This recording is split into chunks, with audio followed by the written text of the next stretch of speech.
The Case of the Fallen Angel. They say the sun never shines in Shade City, where the cool breeze carries as many whispered secrets as the number of raindrops crashing onto the pavement below. It is my home. It is my prison. It was just another night at the office, the fan lazily rotating overhead while I knocked back coffee as cold and black as the night outside. The drizzle pattered against the single window, diffusing the glow of the neon lights. If you look closely, you could still make out Roy Malone, P.I., stenciled on the glass. The desk in front of me is strewn with cases, endless stories of broken hearts and ruined marriages. There was always work for a guy like me in a town like this, as long as you knew where to look. Just as I snuffed my last cigarette onto the overflowing ashtray, the rotary phone rings. I have to admit, I was caught off guard, not being able to recall the last time I got a call this late. Picking up on the second ring, I answered with my usual, "Roy Malone, private investigator. How can I help?" Ragged, heavy breathing was the only answer I got for a few moments.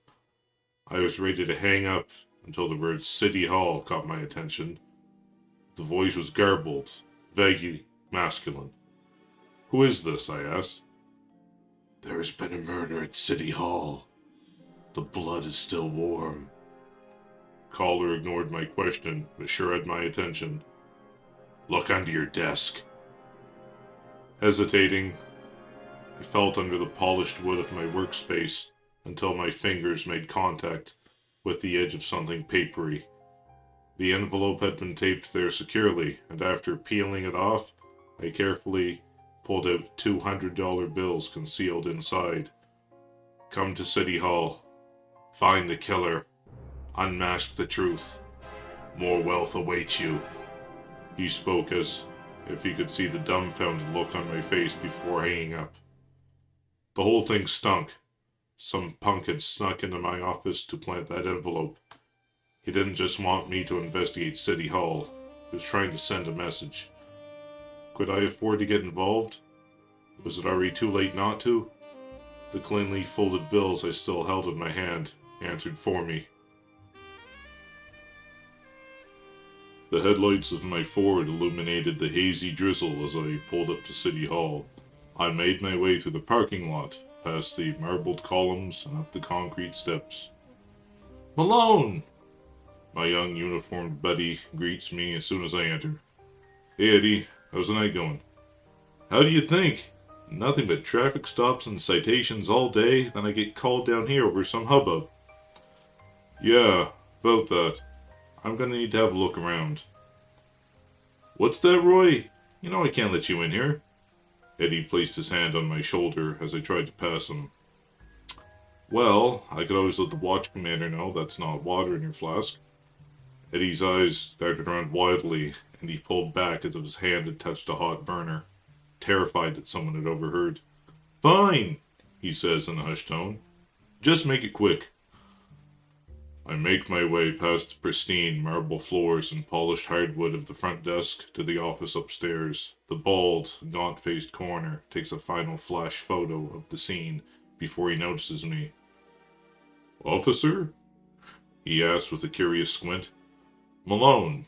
Roy Malone," I answered, not technically lying. "It's a real piece of work we got here. The Vic's girlfriend found him like this." He gestured with his chin to the corpse on the floor. "We thought it was an animal attack at first, till we found the letter opener next to him. The poor bastard's in pieces." I gazed down at the lifeless body before me. The crimson fluid stained his dress white shirt. Dozens of stab wounds, a testament to the violence inflicted here only hours ago. Even the carpet had been turned into a macabre painting, arterial spray landing alongside the pool that had formed. The eyes, though, remained untouched, staring mutely at the ceiling above. "Any ID on the stiff?" I said after taking a moment to absorb the scene. "One Elliot Prescott." The coroner spoke as if he hadn't dropped a bombshell on me. "Shit, the mayor's boy?" "The very same." His attention currently fixated on his camera. "As far as we can tell, He stopped by to collect some papers and never made it out. Another glance at the body made me wonder how I had missed it. A single white rose laid on Elliot's mutilated chest, its snowy purity in stark contrast to the spilled viscera surrounding it. This was no fluke of a violent murder. It had been placed there almost tenderly, a final act by the killer. "It's a calling card," the coroner chimed in, reading my mind. "As far as we can tell anyway, there have been 4 murders in the past 6 weeks with the same M.O. That's what earned the sicko his name." "What's that?" "The gardener," he answered as though it was something I should already know. "The department has managed to keep a lid on it so far, but with a high-profile case like this, the press will smell blood in the water." "Any witnesses? You say his lady friend found him like this?" "Angeline Marlowe. She's outside. Just be careful, okay? She's quite distraught." "Hey, what did you say your name was?" Abruptly leaving the man to his work, I exited City Hall to find Angeline propped up against an ambulance outside. She was a fine-looking dame, even with her eyeliner running down her cheeks from the tears and a cigarette dangling from her lips. If she noticed when I approached her, she gave no indication. "Miss Marlowe," I introduced myself as she continued to ponder the pavement in front of her. "My name is Roy Malone. I was wondering if I'd ask you some questions." "I already talked to the detective," she said without looking up, her voice hoarse. "I'm not a cop. I'm a PI. I'm trying to find who killed Elliot." "A monster," she sniffed. A fresh tear passed down her cheek. "Excuse me?" "I'll tell you what I told the fuzz." Her voice threatened to crack. "I came here to see Elliot. I didn't even have time to open the door before it burst open and this giant mook stormed out. Looked me right in the eyes, he did. Face had a big scar down the side.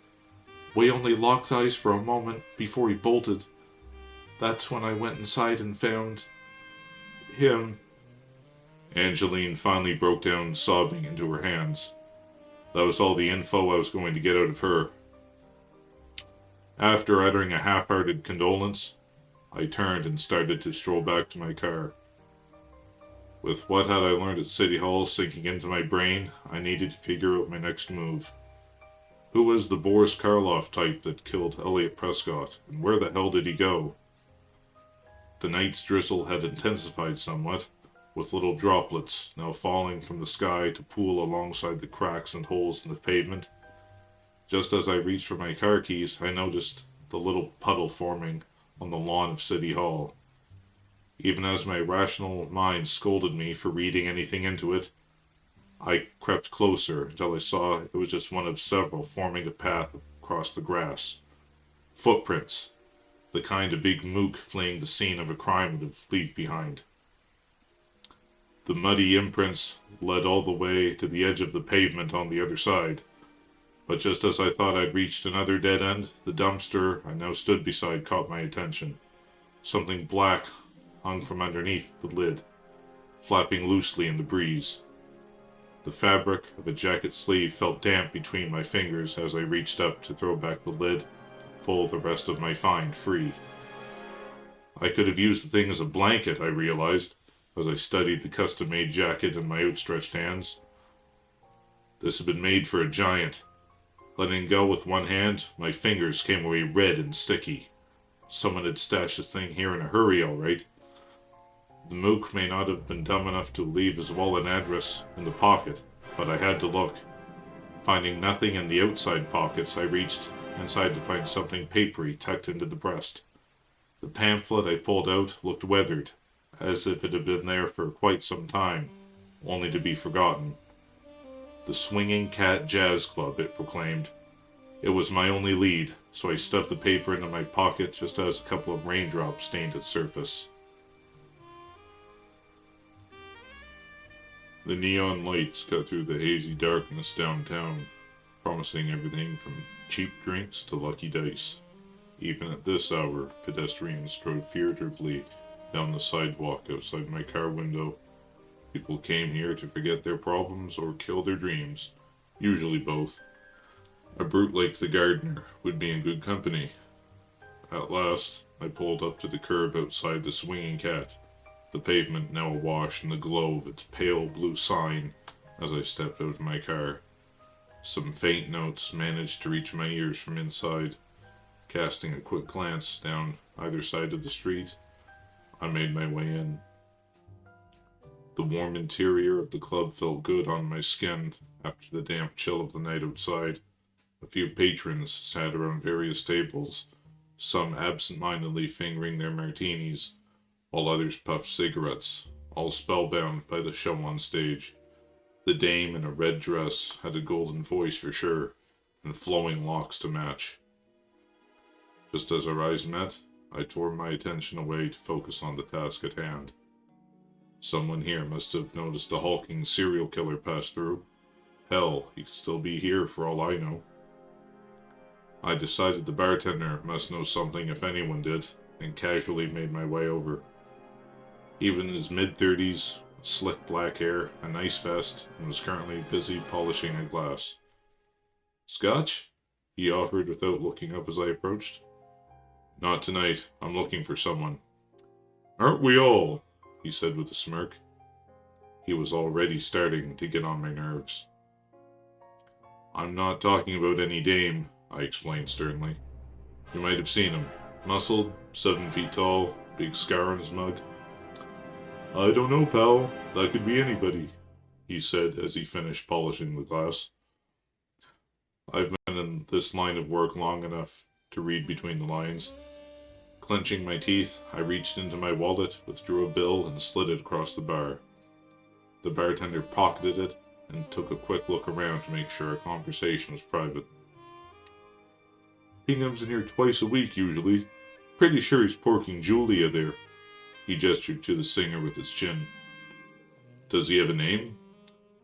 "Maybe. Refresh my memory," he said coyly. I had had enough. Seizing him by the collar, I pulled him across the bar until his face was a few inches from mine. "Listen here, punk," I said through my teeth. "I've got a stiff rotting at City Hall and a lot of cash on the line. If you don't cough up a name right this minute, I'll have this place swarming with so many uniforms you'll be able to take a leap without seeing blue." "All right," he squeaked wide-eyed. "They call him Mikey the Meat Hook. Say he's a hitman for Sonny Cohen. That's all I know, I swear." I let the sap go and rolled what he said over in my head. The gardener was an assassin for the Mafia? It didn't make any sense. The recent slangs had been the work of a serial killer, not a hired goon. It seemed like I had just found more questions than answers at the jazz club. Hopefully, a good night's sleep would bring some clarity, so I climbed back into my Ford and headed home. I could hardly wait to collapse into my soft bed after beating pavement all night. With my car parked in its usual spot, I climbed the stairs to my apartment and pulled out my door keys before something struck the back of my head and the world went dark. I don't know how long I was out, but I was abruptly woken up by a bucket of ice water being dumped over my head. Sharply sucking in breath, I found my hands were restrained behind the chair I was in. My vision eventually cleared enough to see that I was in a dingy basement with a single light bulb hanging from the ceiling. The geezer sitting in front of me needed no introduction. The aged visage of mob boss Sonny Cohen glared at me from his seat, clad in a gray suit and matching fedora. We were flanked by 2 of his thugs. From the hulking stature and the scar on his face, I could tell the one on my right was the elusive Mikey the Meat Hook. Who had sold me out? The damn bartender? Not that it mattered. "Wake up, Mr. Malone. We have much to discuss." Sonny spoke bluntly. I opened my mouth to answer, only to be greeted by a hammer blow to the jaw. Mikey and his friend took turns driving their knuckles into my face and belly, leaving my head spinning and barely able to register the taste of blood in my mouth. Sonny watched casually, waiting for the stars to leave my vision. "A little bird tells me you've been after my boy Mikey," He nodded at the brute. You've met Frank already. The same little bird also tells me you're looking for this Gardner punk. Sonny took a moment to light a cigarette. And that's where our paths converge. The mobster stared at me for a moment, as if waiting for me to say something. When I didn't, he continued. You see, my good boy, one of my lieutenants had the misfortune of meeting the gardener a few weeks ago. We found him in a pool of blood, the entire suitcase of my racketeering cash gone. As you can understand, I've vested interest in finding this sicko and teaching him a lesson. I even kept that goddamn white rose he left behind, shoved down his throat. He clenched his teeth before taking another drag on a cigarette. His eyes seemed to narrow slightly. What I need from you is everything you've found about him. Everything. I want to know what this prick eats for breakfast. You understand? I didn't know what to say, so I just nodded. Hell, I just found out about the gardener tonight. Sonny already knew more than I did, but he wouldn't stop at nothing to get his money back. I was his best chance as far as he was concerned. Mr. Cohen, I took a moment to choose my words. I can't help you. I was cut off by another smack from Frank. I wasn't going to talk my way out of this one. I'll ask you one more time, kid. What do you know about the gardener? Sonny bit off every word. Knowing anything I said would just earn me in more pain, I kept quiet. We stared at each other for what seemed like an eternity. He was deciding what to do with me. All right, boys, he finally spoke. Since our guest doesn't want to share what he knows, let's give him something to think about. Without a word, Mikey produced a box of wet cement and placed my bare feet inside. I'm going to go clear my head. If you don't remember anything about our mutual friend by the time I get back, Frank and Mikey are going to take you for a drive to the river. With that, Sonny took one last drag on his smoke, tossed it to the concrete, and snuffed it out with his heel before storming off. As the door slammed behind him, I was left alone with Frank and Mikey. Frank took Sonny's seat in front of me and began thumbing through a newspaper while Mikey had elected to take a nap on the chair in the corner. Using the opportunity to survey my surroundings, I could just make out the grip of a Colt 45 sticking out of Frank's belt. Testing my bonds, I was crushed to find out they were tight enough that I was losing feeling in my hands. I was consigned to my fate when the door opened again. My heart sunk, expecting to see Sonny return and deliver my death sentence, only to have her walk into my life. I'd only heard of his daughter, Veronica, in passing. They said she was a beaut, but that flowing auburn hair and piercing blue eyes were enough to set a man's blood on fire. Her blouse and skirt were loose-fitting, but the way the light hit them hinted at a slender figure underneath. You must be thirsty, she spoke. I hadn't even noticed she had a glass of water until she held it to my lips. Even if I hadn't been parched, the cool drink would have felt like ambrosia going down my throat. In the back of my mind, I couldn't help but ask myself why she was helping a dead man. Make it quick, doll. You know the boss don't like it down here when we have guests, Frank said with a nod, me with the last word. Easy, Frank, Veronica responded as she made her way behind me. Setting the glass down on the side table, she worked her hands over my shoulders, massaging the tension from my muscles. She was here to torture me, to get my guard down and let something slip about the gardener. It was the only explanation I could think of. No reason for the guy to be uncomfortable. Her hands slowly worked their way down my arms until I felt the rope tying my hands together suddenly slacken. It didn't fall to the floor, but her deft fingers had loosened it enough that I could free myself with no trouble. Frank was still obliviously absorbed in his newspaper, while Mikey had begun to snore noisily. You have 1 hour, her sweet breath whispered in my ear. Without another word, Veronica strode out of the room. Frank stealing a quick glance at her shapely rear before the door closed. Alone with her father's men yet again, I had to be careful, but I'd act quick too. "Hey, Frank," I said after I was sure she was gone. A plan had found its way into my battered head. "What?" he snapped without looking away from the paper. "How about a smoke? Consider it a dead man's last request."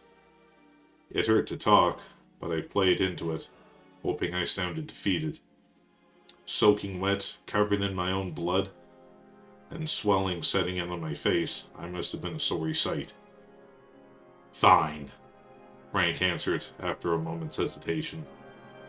He was clearly annoyed, but set the paper down and fished a pack of smokes out of his pocket. My heart raced as he slid one out and bent over to place it between my lips. He had just begun to take out his lighter before I struck, erupting out of the chair and seizing his weapon in one fluid motion. The poor bastard's eyes barely had enough time to go wide before I put 2 rounds in his chest. The meat hook, for all the size, was a quick one.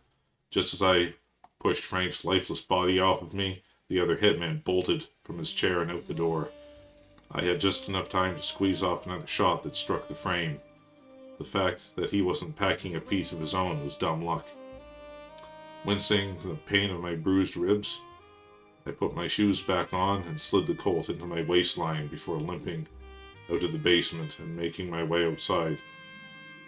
It must have been the small hours of the morning on the outskirts of town. Luckily, there was no more of Sonny's crew at the safe house, so I made my way to the nearest bus stop while thinking about my next move. I may have escaped Sonny Cohen's grasp, but I was in bad shape. Chances are his boys would be checking the hospitals as soon as he found that I was gone. There was only one other person I could think of to patch me up. Ignoring the stares of the driver and fellow passengers, I staggered my way off the bus and over to the door of a nearby house. I rang the doorbell a few times, making sure to rouse whomever was still asleep inside. Muffled grumbling and a minor commotion on the other side was all the response I was looking for. The door swung open to reveal Margaret, clad in her nightgown, her visage furious at being disturbed at this hour. She was no Veronica, but even with no makeup, my ex could turn a few heads. "Hi, Marg," I said simply. As her eyes adjusted to the light, she finally recognized me and saw the state I was in. "Jesus, Roy," she said as her eyes went wide with shock. "Get in here." She ushered me inside and onto her sofa. After taking off my shirt to examine the bruises Frank and Mikey had given me, she scurried away for a sec and returned with a small first aid kit. What nurse wouldn't keep one around the house? "What happened? You're a mess," she said as she started to clean my wounds with alcohol. "Fell down," I explained. Her cocked eyebrow told me she would have socked me on the shoulder if I wasn't already covered with bruises. She knew I wouldn't say anything else, so she stitched me up without another word. By the time she was done, I would almost rather have taken another beating. Marg was at least kind enough to pour me a shot of whiskey for it all. I wish I could say she looked into my eyes and started kissing me before moving things to the bedroom. I wish I could say we had a night of passion for old time's sake. Alas, I was tired, and she was tired of me. After throwing me a blanket and a pack of ice, she left me to sleep on the couch and went back to bed. Of course, I was up and gone before her. I was in this too far to quit now. Sonny's boys would be looking for me, and I had to track down the gardener before either the mob or the cops found him. With my right eye swelling shut, I pondered where to go next as I kept to the alleys. Elliot Prescott. The image of his mutilated body kept forcing its way into my thoughts. His death had been brutal but not random. There had to be a pattern to the Gardner killings, and to find it there was only one place I could go. My finger slid along the names of the mailboxes outside of the apartment building till I found his name. E. Prescott, Unit 306. After a quick stair climb, I figured I should canvass the neighbors first and knocked on some doors. The place wasn't a dive, but not where you'd expect a mayor's son to live either.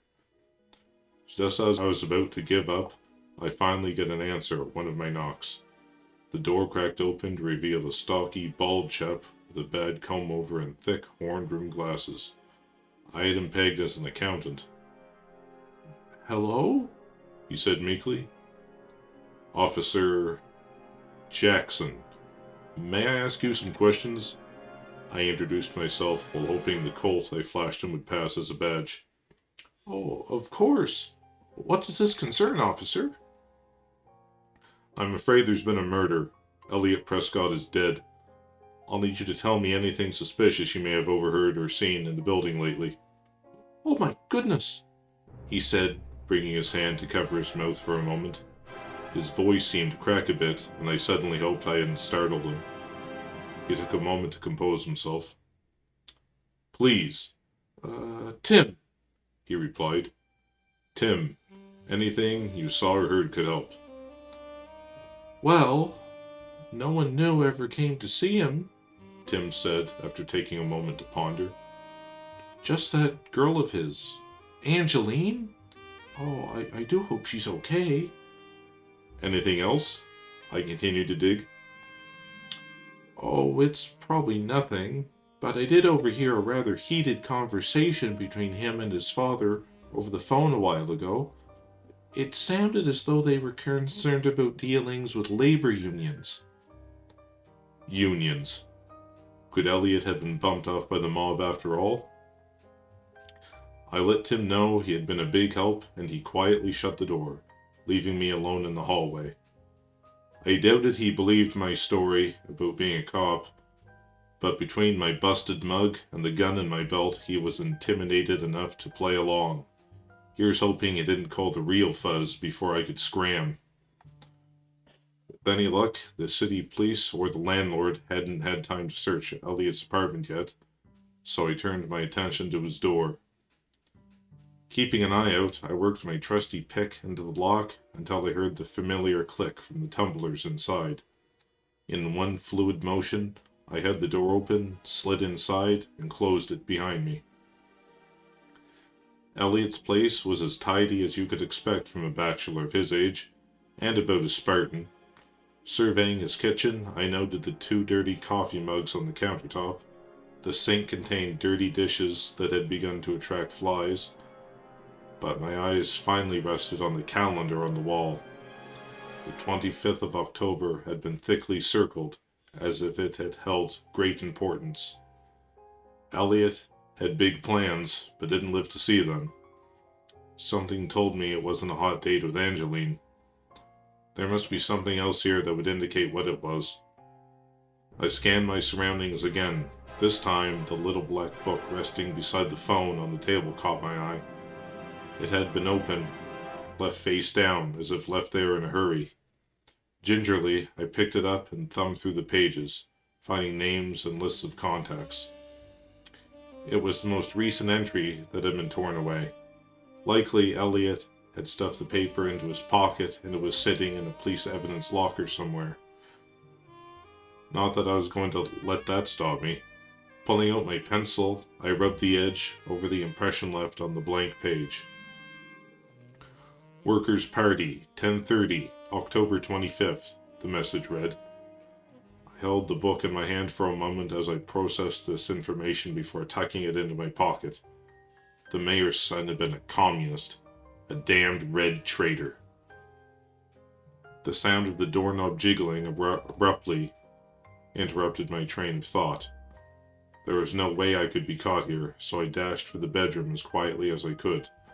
My mind racing as I heard the door open, I decided the closet was too obvious, so I slid under the bed and held my breath. Footsteps came from the hallway, followed by the sound of drawers and cabinets being opened. Whoever it was, they were alone, so I could at least rule out a police detective. Could it be a robber? Had one of the mafioso tailed me here? Hell, the gardener himself? The footsteps came closer until I saw a pair of polished shoes walk by my hiding spot. The intruders stopped to survey the room for a moment before making their way over to the closet and prying it open to rummage around. Satisfied with the thoroughness of their search, they slid the door closed again, giving me a glimpse of their face in the process as they knelt down. He was clean-cut, in his 40s, slick black hair adorned his scalp, and he was built as someone that kept in trim shape. Black gloves covered the chap's hands, telling me he didn't want to leave any evidence behind. I decided he must be one of Elliot Prescott's communist contacts, here to seize any incriminating evidence before the police could find it. The guy let out a frustrated sigh before marching back out of the room and towards the apartment's exit. I scrambled out from under the bed once I was sure he was gone and opened the bedroom window, not about to lose a lead like this. Wincing at the noise it made, I awkwardly climbed out onto the fire escape. From here, I could beat into the building's front door and not risk running into him on the hallways. After flying down the clattering metal steps, I dashed down the street and waited for him. Surely enough, he emerged onto the sidewalk and lit up a smoke less than a minute later before walking away. With any luck, he was headed for his home base. This wasn't my first tale, so I knew I had to be careful or he'd get spooked. I kept to the opposite side of the street when I could, and ducked into an alley or grabbed a newspaper to hide when I thought he might be getting wise to me. Whoever this guy was, he sure was paranoid. Nearly half an hour had passed before my mark had led me to the rough part of town, the kind of part where the police only patrol in pairs. At last he arrived at a rundown motel that offered rooms by the hour. If he was a commie or mafia scum, he sure was in good company. I waited outside until the sun had set and he had a chance to get some sleep. The front desk didn't hesitate to tell me my friend's room number once I fed them a story and showed them some cash. So I made my way upstairs and tried not to make eye contact with anyone. My lockpicking skills were put to the test again, but I finally managed to nudge the door open without a sound. In the dim light, I looked around to see a dresser, bed, chair, and little else to search. If I was going to find answers on the mysterious stranger, I knew I'd have to be quick. So quick, I didn't even notice the bed was empty until I heard the hammer of a .38 revolver click beside my head. "You picked the wrong room, friend," my mark said, having turned the tables on me. I thought I detected a faint Midwestern accent. "Who sent you?" "Nobody," I said. "Name's Malone. I'm a PI. Keeping his gun trained on me, he took a moment to fish my wallet out of my pocket to confirm what I said. "All right, you bought yourself some time," he said as he lowered his revolver. "Now, would you mind telling me what brings you to the private room of a dive motel at this hour?" I explained to him that I had been hired to investigate the recent murders around the city, working in as many half-truths as possible. His face was unreadable as I recounted the events of the previous day. Of course, I left out any anonymous caller that started it all, along with finding Elliot's black book, since it was my only bargaining chip. He nodded after taking a moment to digest what I said. "Agent Jonathan Burns," he finally introduced himself with a polite extension of his hand. I shook it, noting his firm grip. "Agent?" "The Bureau has received numerous reports over the past several months of rising communist activity in Shade City. I'm here to investigate any parties involved, and their contacts, if any." He rattled off his story as if it were a recording. I guess that he thought it was only fair that we both had our cards on the table. "What happens now, Agent Burns?" I asked, as half expecting him to take me somewhere I'd never see the outside again. "I suppose I should offer you a drink," he said after a moment of consideration and made his way to a pot of coffee on the counter.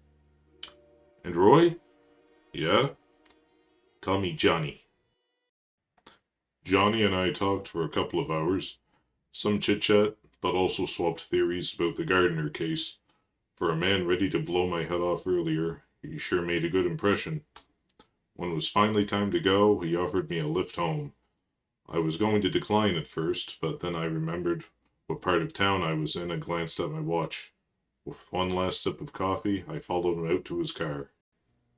The cool breeze felt good through open window as we sped along the street. So much so, I almost didn't notice the other car gaining on us in the rearview mirror. A thundering crack from the car, followed by the sound of the wheels shattered glass, confirmed my suspicions. We were being tailed by some of Sonny's boys. Johnny instinctively floored it. "Friends of yours?" he asked in a deceptively calm voice. The man had ice water in his veins. "More like acquaintances," I answered as smoothly as I could as another bullet shattered the rear window. "There's a gun in the..." Johnny's words were cut off when he saw me reach under my coat for my .45. Leaning out the window, I popped off a couple of rounds, my own at the vehicle. Any hope I had that they would be dissuaded in giving up the chase ended as the bullets glanced off their hood. Rubber squealed against the pavement as Johnny cut a sharp turn. "Take the next left," I said as I ducked back inside to reload, while a bullet narrowly zipped by my head. If Johnny didn't trust me, he didn't let it show. The tires squealed in protest as Johnny rounded the corner. The goons chasing us must have been caught off guard, narrowly missing the turn and having to jump the curb. This might be the only chance for what I had planned. Leaning back out the window, I took careful aim, lower this time. With a crack from my revolver, the pursuing car's front right tire exploded into shredded rubber. Losing control, they skidded off the road and down the embankment, the vehicle flipping over at least once before it vanished from my sight. Johnny, for all his nerve, seemed more peeved about the damage to his car than a brush with death. A man of his word, he dropped me off outside my place and waited until I gave the all clear before he drove off. I expected to find my door kicked in and my belongings in disarray, but would still be keeping my lights off for the next week or so after finding my place untouched. The next few days seemed to drag on. Every lead I investigated turned out to be a dead end. Johnny and I shared what we found, but it was like looking for a needle in a haystack.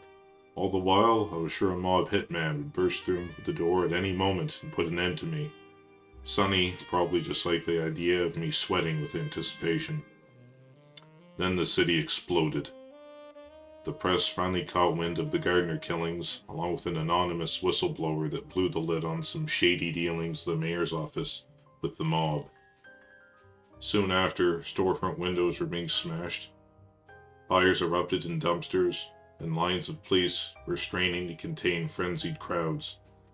Elliot Prescott's October 25th revolution had arrived on schedule. I was going over case notes in my office when the phone rang. Johnny was at the morgue, saying the gardener had struck again. He needed me right there, right away, to have a look at the stiff, saying this one would cut the case wide open. Hopping in my car, I made my way over as fast as I could. Things had died down on the streets a little, but I didn't want to find myself surrounded by an angry crowd. Of course, I kept glancing in my rearview mirror looking for another suspicious car tailing me. At last, I pulled into the parking lot. Johnny was waiting for me at the entrance and we made our way to the basement together. The place was cool, but that wasn't what gave me goosebumps. Everything here was sterile concrete and metal. With a nod from Johnny, one of the Dieners pulled open one of the stainless steel drawers to reveal a white sheet draped over a body. Even now, I could tell it was female from the small stature. "Brace yourself, Roy," Johnny warned. "It's a bad one." The Diener finally pulled the sheet down to the corpse's bare shoulders and wavy dark hair. "Christ," I said under my breath. The lifeless form of Angeline Marlowe lay before me. As far as the coroner can tell, the cause of death was a single perforation to the heart. The rest of the wounds were inflicted post-mortem. Much of her... Johnny's voice faded to a dull drone in the background. The room seemed to spin. I should have seen this coming. He was escalating. The gardener had come back to send a message. "There was something," I said, interrupting Johnny's report. "Huh?" "At the crime scene. The killer left something behind, didn't he?" "Actually, yes. Johnny responded with a slightly arched eyebrow. Aside from the usual white rose, forensics recovered a note stuffed into Vic's mouth. He handed me a plastic evidence bag. Inside a small sheet of paper was still badly wrinkled from where one of the detectives had tried to smooth it out. Most of it was a legible scrawl, but most of what I could make out isn't anything I'd want to repeat. It was the ravings of a rabid animal. Among the profane script, there was one line that caught my attention. I strike from where the steel beast screams no longer. There was something about those words that pulled at the edge of my perception, taunting me. Does the steel beast mean anything to you, Johnny? I asked. I wouldn't read too much into that, Malone. It's the work of a sick mind that's gone off the rails. Then it clicked.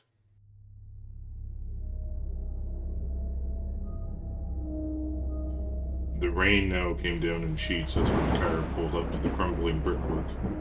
There was just enough light from my headlights to illuminate the rusted metal plaque. St. Michael's subway station.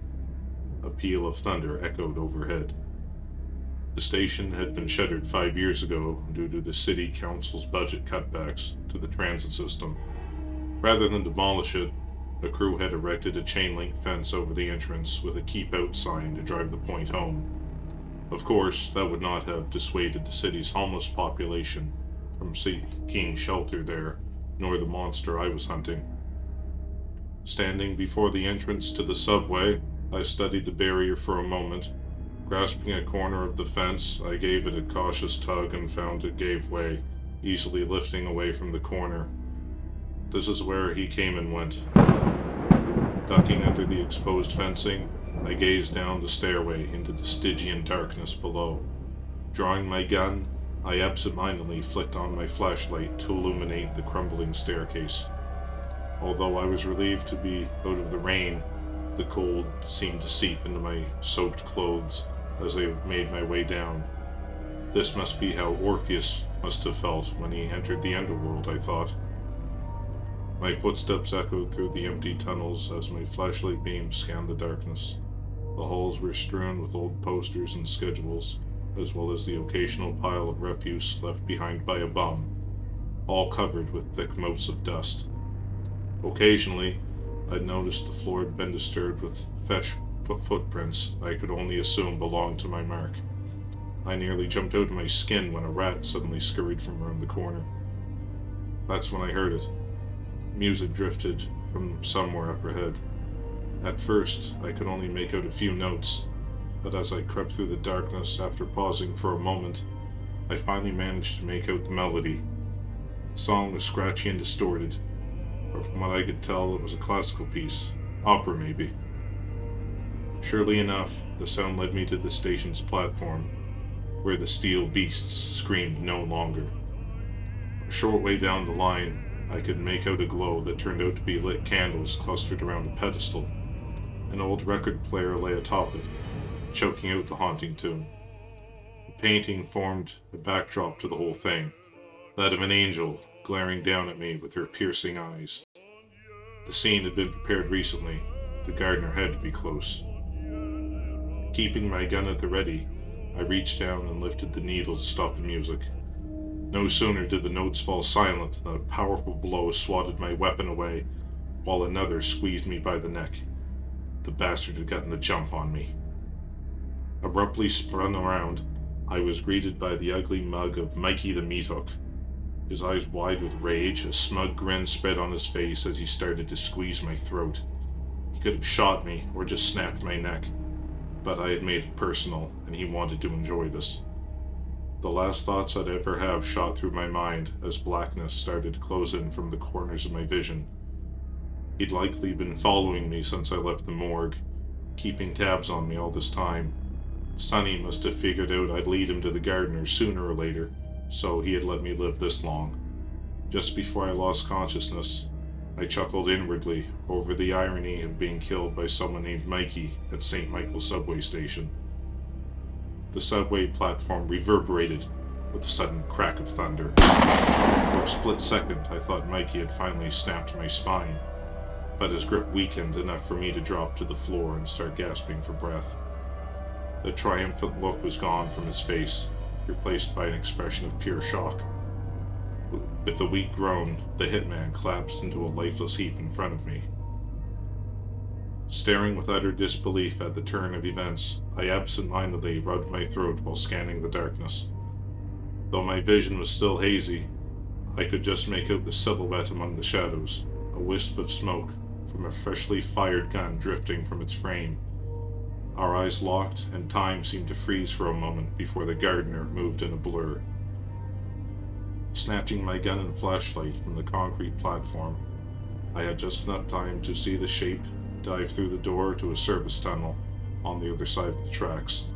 My lungs were still burning, but I bolted after him. One of us was not going to leave here alive. I had just enough time to see him disappear around the corner ahead, his footsteps echoing faintly after brickwork. The tunnels were like catacombs, so cramped I would barely be able to turn around. Still, I wasn't to let the bastard give me the slip now. A bullet roared past me as I rounded a corner, slamming into the concrete wall. I stumbled back in surprise, but leaned out to pop off a shot in case he was waiting for me. Hearing his footsteps retreat further away told me I had missed. Dodging 2 more shots as he blindly fired back at me, I knew I finally had him cornered as he dove behind a crate.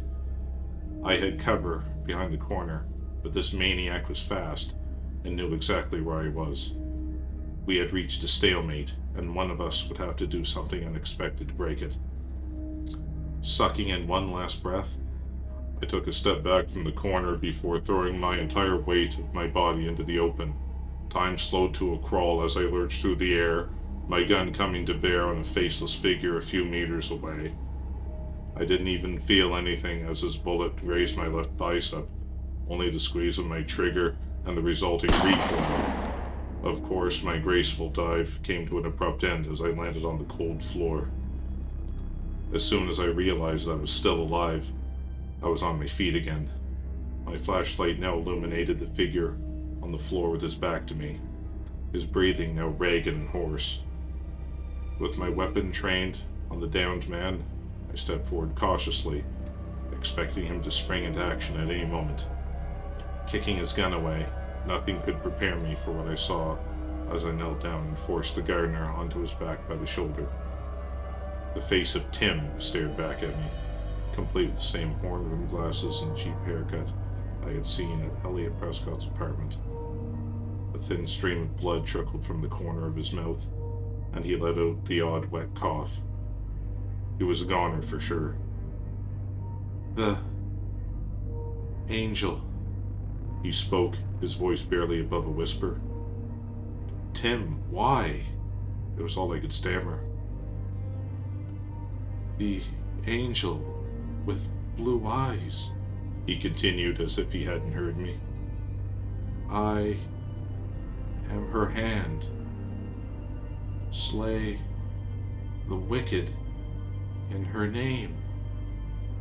Tim paused, his body racked by another round of coughs. "She comes for me now. Take me by her side to heaven." With that, Tim's body went limp as he let out his last breath. I'll be damned if that killer didn't have the most peaceful expression I'd ever seen, his vacant eyes seemingly transfixed by something beyond the ceiling of the subway. I knelt down to close his eyes, offering a silent prayer before standing back up, holstering my gun, and heading back towards the exit. The wound on my left arm began to throb as I climbed the stairs, but any focus I had on it ended the moment a burst of Tommy gun fire buzzed over my head. I threw myself on the steps, whipped out my gun again. Another volley of automatic gunfire kept me pinned. I barely had a chance to glimpse the assailant outside, but I already knew who it was. Sonny would have been waiting for Mikey outside, wanting to collect from the gardener personally. If he couldn't have him, he'd take me instead. The big brute must have been the one that had torn the rest of the chain link barrier from the entrance. After the hail of bullets died down again, I snuck a peek over the edge of the steps. One of the goons was advancing in my position, so I took aim and dropped him with one shot. I cursed as I checked my gun's chamber and saw only had 3 rounds left. "Come out now, Roy, and I'll make it quick, I promise," called Sonny. A few more rounds flew over my head. Sonny had me cornered, and he knew it. Just then, in between the intermittent gunfire, a familiar shrill whine sounded in the distance. To my ears, it may as well have been the Ride of the Valkyries.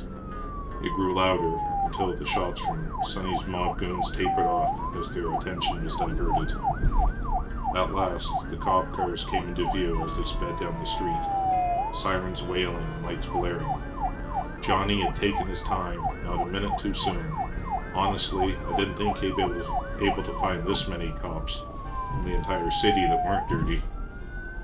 With the element of surprise wearing off, Sonny's crew opened up on the cars as they pulled in. The uniformed officers piled out of their vehicles, using them for cover as they returned fire with a mix of shotguns and pistols. Already, 2 of the mobsters were down. Sonny himself was panicking. I could see him randomly firing off his Tommy gun at anything that moved, or barking curses. Lining up a shot, I pulled the trigger as soon as his body erupted into a hail of police bullets. He let out one last spasmodic burst from his gun before he dropped. Seeing their bosses dead, the rest of Sonny's boys scattered. A few took off on foot, while a couple more sped off in a car. One even held his hands in the air to surrender. It looked like things were finally over. Making my way out of the subway entrance, I scanned the crowd until I saw Johnny. He smiled slightly when he saw me despite my arm and called out. A lazy nod in his direction was all I could manage.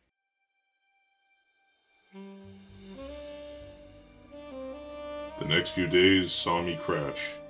Hitting the bottle hard, I barely managed to submit Elliot Prescott's contacts to the district attorney's office.